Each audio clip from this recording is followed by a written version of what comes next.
Good afternoon all of you. Today we are going to discuss about visible spectroscopy. तो हमने last lecture में देखा था कि विजिबल स्पेक्ट्रोस्कोपी का मीनिंग क्या होता है कि विजिबल इट मींस कि हम देख सकते हैं। जो विजिबल स्पेक्ट्रोस्कोपी की रेंज होती है वो क्या थी 400 टू 800 नैनोमीटर। इट मींस कि हमें इसमें 400 टू नैनोमीटर में हमें क्या मिलता था विग्योर। तो विजिबल स्पेक्ट्रोस्कोपी में हमें क्या करना है, कोई भी जो सोर्स होगा वहां से कोई भी यहाँ से हम इंटेंसिटी ऑफ लाइट पास करते हैं सोर्स में से। तो यहाँ पे कोई भी हमने सैंपल रखा है क्यूवेट, जो जिसमें हम सैंपल रखते हैं सैंपल ट्यूब, इसको हम स्पेक्ट्रोफोटोमीटर में क्या बोलते थे क्यूवेट। तो यहाँ पे हमने जो सैंपल रखा है वो क्या होना चाहिए डायल्यूट सैंपल। तो जब यहाँ से कोई इंटेंसिटी ऑफ लाइट यहाँ पे हम सैंपल में से करते हैं तो क्या होता है, कुछ उसका पार्ट रिफ्लेक्ट हो जाता है, कुछ उसका पार्ट एब्जॉर्ब हो जाता है एंड कुछ पार्ट ट्रांसमिट हो जाता है। इट मींस कि यहाँ पे तीन चीजें हो रही है, ट्रांसमिशन, रिफ्लेक्शन एंड एब्जॉर्बेंस, वो हमने देखा था। देन हमने देखा था कि जो एब्जॉर्बेंस एंड ट्रांसमिशन का रिलेशन है वो दो लॉ से हमें समझाया था कि फर्स्ट लॉ क्या था लैम्बर्ट्स लॉ। लैम्बर्ट्स लॉ में जो intensity of incident light decrease होती है वो किस पे डिपेंड थी, thickness of a medium. And then Beer's law, Beer's law में क्या था, जो intensity of incident light decrease होती है वो चेंज इन कंसंट्रेशन पे डिपेंड होती है, वो हमने डिस्कस कर लिया था। एंड देन जो हमने दो लॉज को हम कंबाइन करके हमने एक नया इक्वेशन भी देखा था। देन जो डिफरेंट टर्म हमने डिस्कस की थी उसमें जो फर्स्ट टर्म थी एब्जॉर्बेंस। एब्जॉर्बेंस क्या होता है, जो हम कुछ लाइट उसमें से पास करते हैं तो यहाँ पे उसका कुछ पार्ट एब्जॉर्ब हो गया। एब्जॉर्बेंस क्या है, यूनिट रेस, इट मींस की ratio of intensity light and ratio of transmitted light, इसको हम क्या बोलेंगे एब्जॉर्बेंस। देन क्या था एब्जॉर्प्टिविटी। एब्जॉर्प्टिविटी क्या है, प्रोपोर्शनैलिटी कांस्टेंट बिना बियर्स लॉ। एंड जो एब्जॉर्प्टिविटी है उसका यूनिट क्या था ग्राम इनवर्स। जो हमने मोलर एब्जॉर्प्टिविटी एंड एब्जॉर्प्टिविटी में सिर्फ डिफरेंस क्या था, एब्जॉर्प्टिविटी में क्या आता है ग्राम इनवर्स एंड मोलर एब्जॉर्प्टिविटी में क्या आता है मोल इनवर्स। उसका जो यूनिट है एब्जॉर्प्टिविटी में वो क्या आएगा litre centimetre inverse gram inverse, and molar absorptivity में litre centimetre inverse mole inverse. Then हमने डिस्कस किया था path length. Path length always centimetre में होती है। एंड जो रेडिएशन एनर्जी अर्थ में, इट मींस कि हम जो एक्सप्रेस करते हैं रेडिएशन एनर्जी वो पावर ऑफ टर्म्स में भी एक्सप्रेस करते हैं, इट मींस कि P and P0 and intensity के टर्म्स में भी एक्सप्रेस कर सकते हैं। देन हमने जो बियर्स लॉ में डेविएशन आता है वो किस रीजन की वजह से आता है वो हमने देखा था कि deviation from a bears law. तो जब हम एब्जॉर्बेंस वर्सेस कंसंट्रेशन का ग्राफ ड्रॉ करेंगे तो क्या होता है, जब लाइन ओरिजिन में से पास होती है तो क्या बियर्स लॉ ओबे होता है। एंड लाइन जब ओरिजिन में से पास नहीं होगी बट जो लाइन के नीचे या ऊपर हमें ग्राफ मिलेगा उसको हम क्या बोलते हैं पॉजिटिव डेविएशन। जब लाइन के ऊपर हमें ग्राफ मिलता है उसको हम बोलेंगे पॉजिटिव डेविएशन, एंड लाइन के नीचे ग्राफ मिलेगा उसको हम बोलेंगे negative deviation.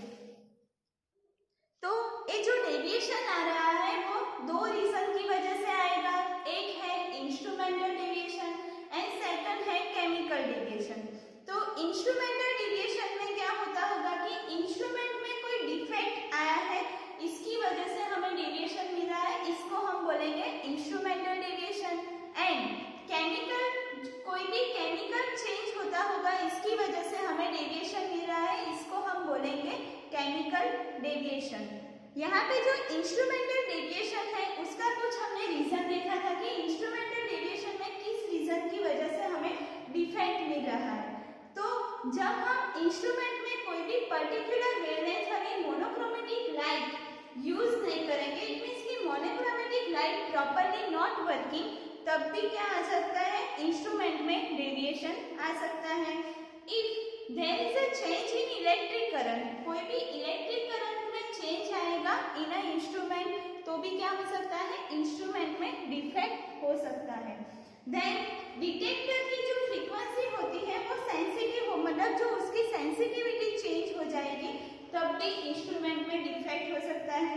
Then scattering of light and, कोई भी जो लाइट है हमने पास की है वो उसकी वेवलेंथ प्रॉपर्ली फंक्शन नहीं करेंगे, तो भी इंस्ट्रूमेंट में रेडिएशन आएगा। देन सेकंड देखा था कि केमिकल डेविएशन। केमिकल डेविएशन किस रीजन की वजह से आ रहा है, क्योंकि कोई भी जो हमने सैंपल लिया है उसमें केमिकल चेंज होता होगा, इसकी वजह से हमें डेविएशन मिलेगा। तो ऐसा क्या चेंज होगा, क्या तो एसोसिएशन डिसोसिएशन होगा, क्या तो पॉलीमराइजेशन हो सकता है, कॉम्प्लेक्सेशन हो सकता है, एसिड बेस रिएक्शन हो सकता है। देन हमने डिस्कस किया था लिमिटेशंस ऑफ बियर्स लॉ। तो बियर्स लॉ हम किसके लिए यूज करते हैं कि बियर्स लॉ की कुछ लिमिटेशन थी, उसमें जो फर्स्ट लिमिटेशन थी उसमें क्या था कि हमें डाइल्यूट सॉल्यूशन यूज करना है एंड उसका जो कंसंट्रेशन है वो 0.01 मोलर से ज्यादा नहीं होना चाहिए। जब 0.01 मोलर से ज्यादा कंसंट्रेशन होगा तो क्या होगा, डेविएशन। देन जो हमने सैंपल लिया है वो ट्रांसपेरेंट होना चाहिए। जब सस्पेंडेड पार्टिकल प्रेजेंट होंगे सैंपल में तो क्या होगा, स्कैटरिंग ऑफ लाइट एंड इसको हम क्या बोलेंगे, डेविएशन। देन जो हम मोनोक्रोमेटिक लाइट यूज कर रहे हैं वो प्रॉपर्ली यूज करनी चाहिए मोनोक्रोमेटिक लाइट। देन जो एब्जॉर्प्शन होगा सॉल्यूट मॉलिक्यूल का, सॉल्वेंट मॉलिक्यूल का एब्जॉर्प्शन नहीं होना चाहिए, क्योंकि क्या हो सकता है, deviation. In case of photochemical change, कोई भी फोटोकेमिकल चेंज होगा, पीएच चेंज होगा, क्या तो टेम्परेचर हम मेंटेन नहीं करेंगे इंस्ट्रूमेंट में तो भी डेविएशन हो सकता है। देन हमने डिस्कस किया था terminology and units. Terminology and units हमने देखा कि absorbance, absorptivity, molar absorptivity, path length and radiation energy. Then derive the percentage of T is equal to NT log 2 minus A, हमने डिराइव किया था। And last हमने discuss किया था photometric errors. तो फोटोमेट्रिक एरर क्यों आती है, क्योंकि जब हम स्पेक्ट्रोफोटोमेट्री में डिटर्मिनेशन करते हैं तो हमें फोटोमेट्रिक एरर मिलती है एंड फोटोमेट्रिक एरर जो अराइज होती है वो इंस्ट्रूमेंट की डिफेक्ट की वजह से अराइज होती है। तो फर्स्ट उसका रीजन क्या हो सकता है कि हमने जो स्लीट ली है उसकी जो विड्थ है वो प्रॉपर्ली होनी चाहिए, क्योंकि उसका जो एब्जॉर्प्शन बैंड आएगा वो किस पे डिपेंड होता है, स्लीट की विड्थ पे। जब हम उसकी विड्थ इंक्रीज करते हैं तो क्या हो सकता है, photometric error arises. Second reason है कि जब हम कोई भी रिफ्लेक्शन होता है लेंस पे तो क्या हो सकता है, अराइज हो सकता है फोटोमेट्रिक एरर। इफ सॉल्यूशन हम वेरी डाइल्यूट लेंगे, हमें डाइल्यूट सॉल्यूशन लेना है बट वेरी डाइल्यूट सॉल्यूशन नहीं लेना है, क्योंकि जब वेरी डाइल्यूट सॉल्यूशन होगा तो क्या होगा, जो एब्जॉर्ब एनर्जी होगी वो वेरी लेस हो जाएगी। इसलिए हमें intensity of incident light and intensity of transmitted light दोनों क्या हो जाएगी, इक्वल। इस रीजन की वजह से क्या हो सकता है, photometric error arises. This error can be solve by increasing path length. Path length हम इंक्रीज करेंगे तो भी उसकी एरर हम सॉल्व कर सकते हैं। देन कोई भी जो हमने डिटेक्टर यूज किया है वो कोई डिफेक्टिव होगा तब भी फोटोमेट्रिक एरर अराइज हो सकती है। तो यहाँ पे जो एब्जॉर्ब एनर्जी वेरी होगी, इट मींस कि टू मच होगी, देन ट्रांसमिशन क्या होगा, लेस होगा, इसलिए डिटेक्टर है वो लेस ट्रांसमिशन डिटेक्ट करेगा तब भी फोटोमेट्रिक एरर अराइज होगी। नाउ हम डिस्कस अबाउट स्पेक्ट्रोफोटोमीटर। यहाँ पे जो स्पेक्ट्रोफोटोमीटर हमने ड्रॉ किया है उसमें हमें रेडिएशन करवाना है। यहाँ पे कोई भी हमने सोर्स लिया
डायगोनल मिरर से कॉलीमेटिक मिरर किसमें से पास हो रहा है? स्लिट में से।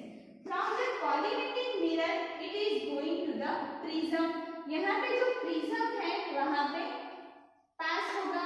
Then from the prism it is going to the, फिर से कॉलीमेटिक मिरर पे आएगा एंड फिर से from the collimatic mirror it is going to the diagonal mirror, तो via slit and from diagonal mirror it is going to set, यहाँ पे जो हमने सैंपल सेट रखा है उसमें होगा and then it is going to the photo cell.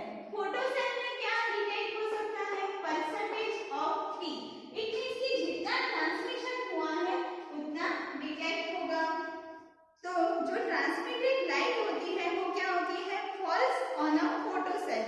Photo cell में ट्रांसमिटेड लाइट फॉल्स होगी एंड इट इज डिटेक्टर। जो फोटो सेल है वो क्या है? डिटेक्टर है एंड वो डिटेक्ट करेगा absorbance and percentage of T.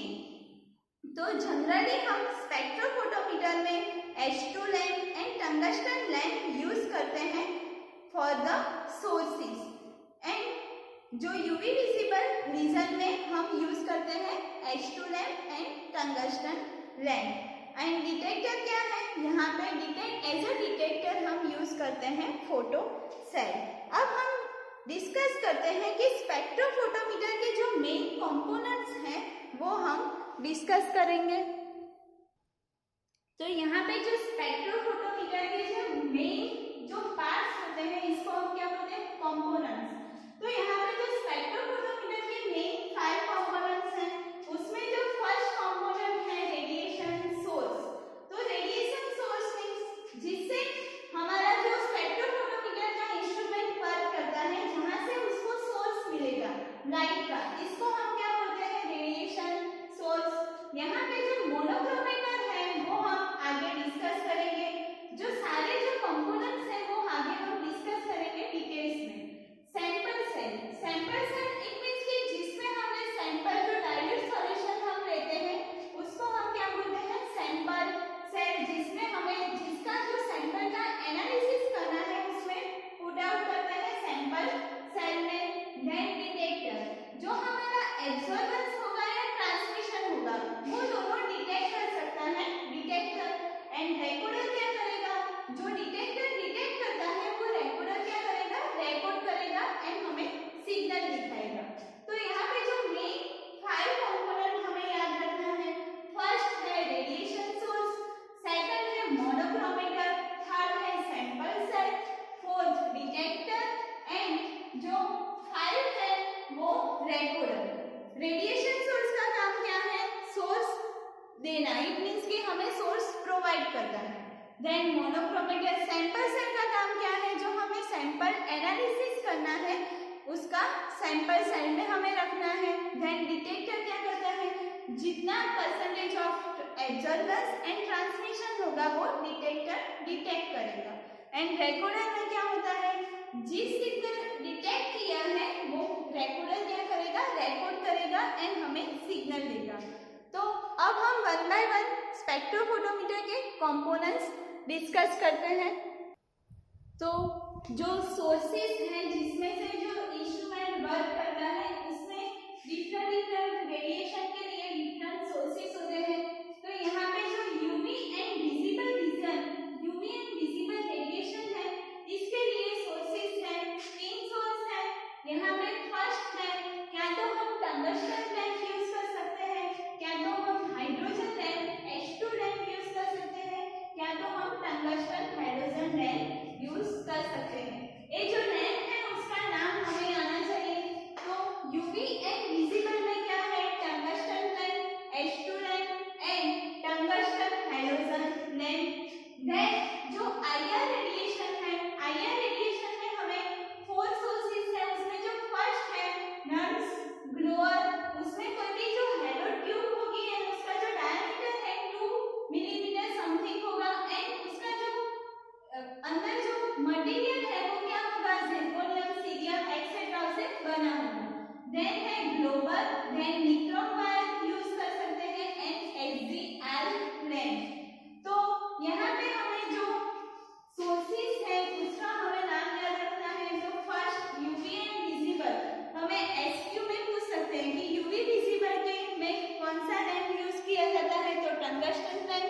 Hydrogen H2 lamp and tungsten halogen lamp. Then IR radiation में Nernst glower, global, nichrome wire and SGR lamp हम यूज कर सकते हैं।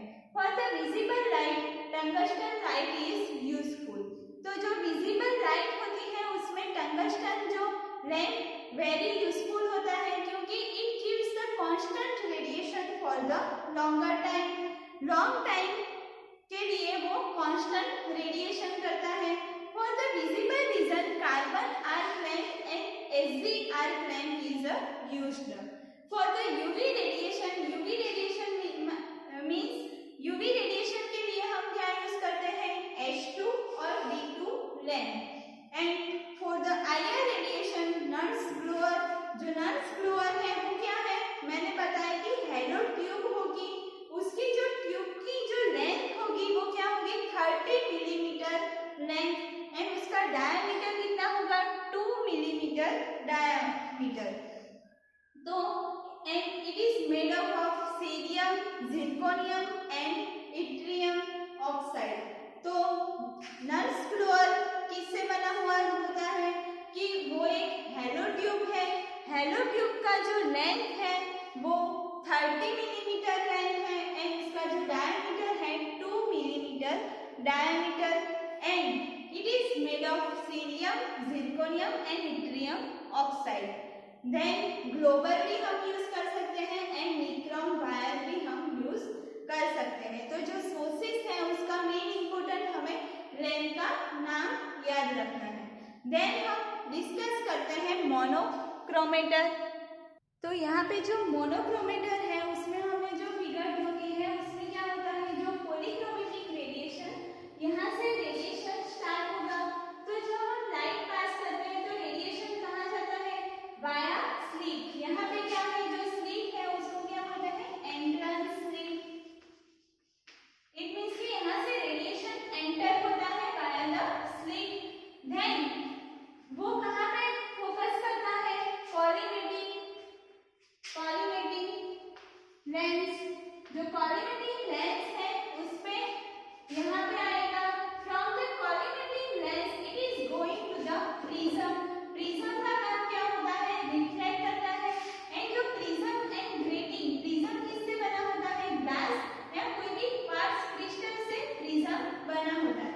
तो यहाँ पे हम प्रिज्म या ग्रेटिंग यूज कर सकते हैं।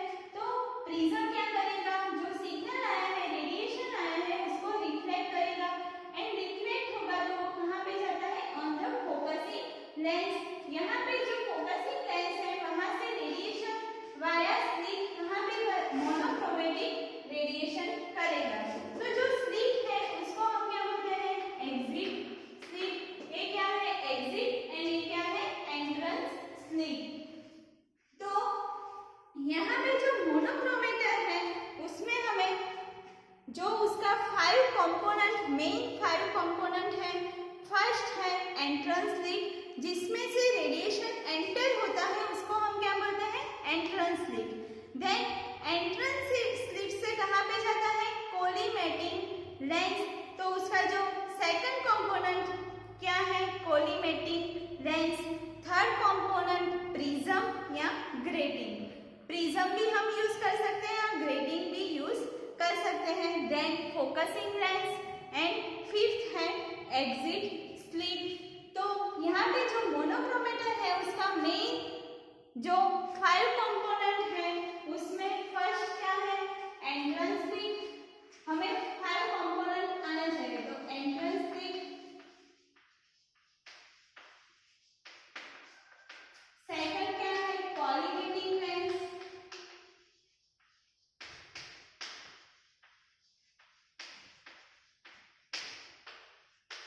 थर्ड क्या है, ग्रेटिंग और prism,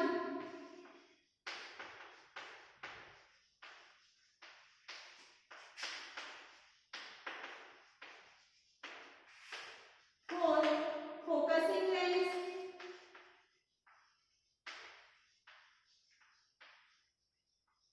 and fifth exit slit.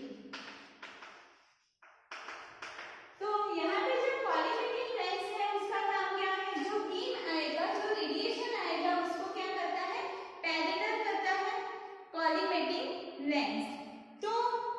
One by one हम डिस्कस करते हैं। तो एंट्रेंस स्लिट क्या करता है? It allow the radiation to enter, मतलब रेडिएशन को अलाउ करता है।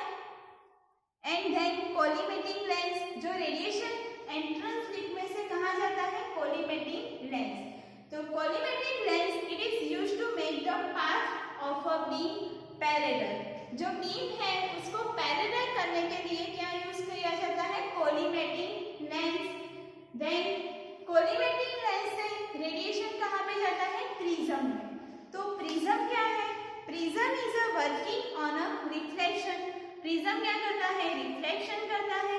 And prism made up of glass और क्वार्ट्ज एंड क्रिस्टल। तो ग्लास से बना हुआ होता है, क्या तो क्वार्ट्ज या तो कोई भी क्रिस्टल से प्रिज्म बना हुआ होता है। For the visible region the glass prism is used. Visible जो स्पेक्ट्रोस्कोपी है इसके लिए हम ग्लास प्रिज्म यूज करते हैं। यूवी रीजन के लिए हम क्वार्ट्ज प्रिज्म यूज करते हैं। एंड आईआर रीजन के लिए हम NaCl, KBr, LiF prism use करते हैं। तो प्रिज्म भी हमें पूछ सकते हैं कि जो विजिबल रीजन के लिए हमें कौन सा प्रिज्म यूज करना है? Glass prism. यूवी रीजन के लिए हमें quartz prism. And IR region के लिए हमें NaCl, KBr, LiF salt prism हमें यूज करना है। Then grating. तो ग्रेटिंग क्या है? Grating is a glass plate. तो ग्रेटिंग ग्लास प्लेट होती है या तो कोई भी एल्यूमिनियम प्लेट होती है जिसके पास नंबर्स ऑफ लाइन प्रेजेंट होती है। एंड जो ग्लास एंड कोई भी मेटल सरफेस है उसमें numbers of grooves, it means कि नंबर्स ऑफ लाइन जो होंगे वो क्या होंगे? Parallel to each other and equal distance पे लाइन होगी। इसको हम क्या बोलेंगे? नंबर्स ऑफ ग्रूव्स प्रेजेंट होंगे। It has a uniform thickness. जो सारी लाइन है इसके पास क्या होगी? यूनिफॉर्म थिकनेस होगी। And UV and visible region है उसमें जो ग्रेटिंग्स है उसमें क्या होता है? ग्रेटिंग्स कंटेन्स 150002 200000 लाइन होती है। इट मींस कि 15,000 से 20,000 लाइन होती है।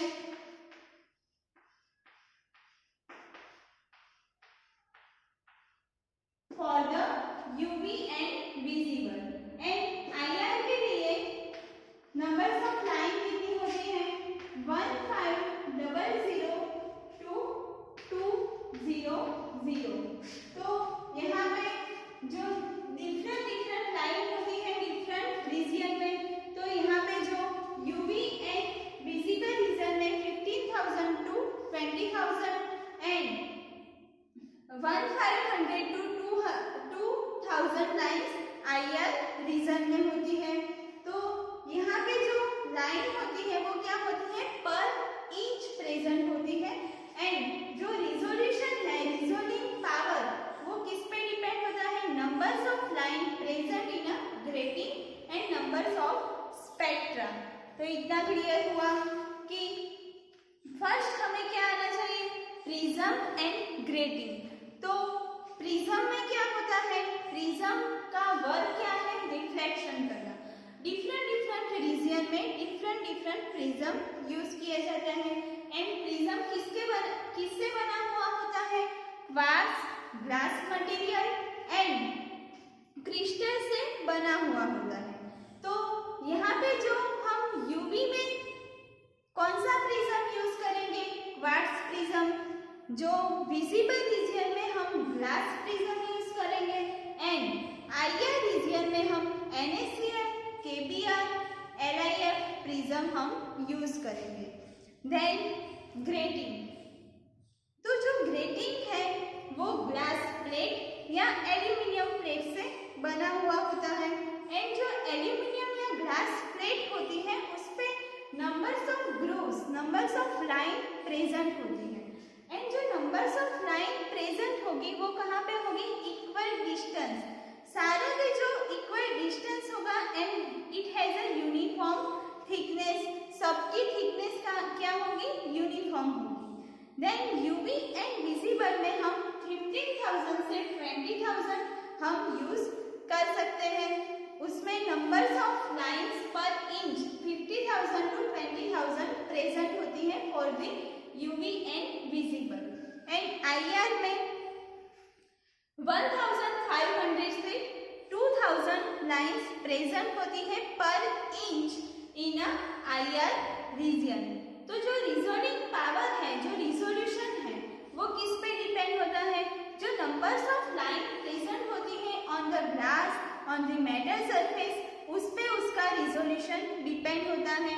एंड जो सेकंड रीजन है numbers of spectra, numbers of spectra पे भी डिपेंड होता है। Now we discuss about difference between the prism and grating. तो यहाँ पे जो प्रिज्म है उसमें हम क्या यूज कर सकते हैं? प्रिज्म किससे मटेरियल से बना होता है? ग्लास, क्वार्ट्ज और salt like NaCl, KBr and LiF।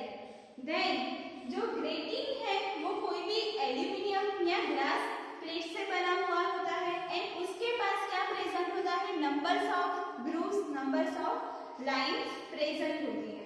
For the UV region, UV and visible region के लिए 15,000 to 20,000 लाइन्स पर इंच होती है and for the IR region 1,500 से 2,000 लाइन्स पर इंच प्रेजेंट होती है। तो प्रिज्म का काम क्या है? प्रिज्म क्या करेगा? जो व्हाइट लाइट होती है वो separate the white light on the basis of a reflection. तो व्हाइट लाइट को सेपरेट करता है on the basis of reflection. And grating क्या करता है? कन्वर्ट करता है incident rays into the multiple rays. It means कि इंसिडेंट रे में से कन्वर्ट होगा मल्टीपल रेज में। देन उसका जो फोर्थ डिफरेंस है, it gives the light in the range of 400 to 1000 nanometre. तो जो लाइट की रेंज होती है फॉर प्रिज्म वो क्या होती है? 400 to 1000 नैनोमीटर। एंड ग्रेटिंग में जो लाइट की रेंज, रेडिएशन की रेंज होती है 200 to 800 नैनोमीटर। प्रिज्म में जो बैंड आता है वो 10 नैनोमीटर होता है एंड ग्रेटिंग में 5 नैनोमीटर वाला बैंड मिलता है हमें। रिजोल्यूशन जो प्रिज्म में है वो depends on a base and a reflective index of a material. And grating में क्या होता है? नंबर्स ऑफ लाइन जिसमें प्रेजेंट होती है उस पर रिजोल्यूशन डिपेंड होता है एंड नंबर्स ऑफ स्पेक्ट्रा पे डिपेंड होता है। वाया द प्रिज्म जो रिजोल्यूशन मिलता है वो क्लियर नहीं होता है, लेकिन प्रिज्म से ग्रेटिंग से हमें जो रिजोल्यूशन मिलेगा वो परफेक्ट है एंड उसका जो रिजल्ट हमें मिलेगा वो एक्यूरेट रिजल्ट मिलेगा। प्रिज्म से हम ओनली वन स्पेक्ट्रा ऑब्टेन कर सकते हैं एंड ग्रेटिंग से हमें मोर स्पेक्ट्रा ऑब्टेन कर सकते हैं, क्योंकि ग्रेटिंग में क्या है? जो इंसिडेंट रेज आएगा उसमें से मल्टीपल रेज कन्वर्ट हो सकते हैं, इसलिए ग्रेटिंग क्या करता है? मोर स्पेक्ट्रा ऑब्टेन करता है। एंड जो इंस्ट्रूमेंट है प्रिज्म में, prism which contain prism, it is a costly than filter the photometer. तो जो प्रिज्म कंटेनिंग इंस्ट्रूमेंट आता है वो कॉस्टली आता है and the instrument contains grating is a more costly. तो ग्रेटिंग एंड प्रिज्म दोनों कंटेनिंग जो इंस्ट्रूमेंट आते हैं वो फिल्टर फोटोमीटर से ज्यादा कॉस्टली होते हैं। तो वो हमने एक क्या था? Comparison between the prism and grating. Next lecture we discuss about sample set, detector, तो डिटेक्टर एंड रिकॉर्डर।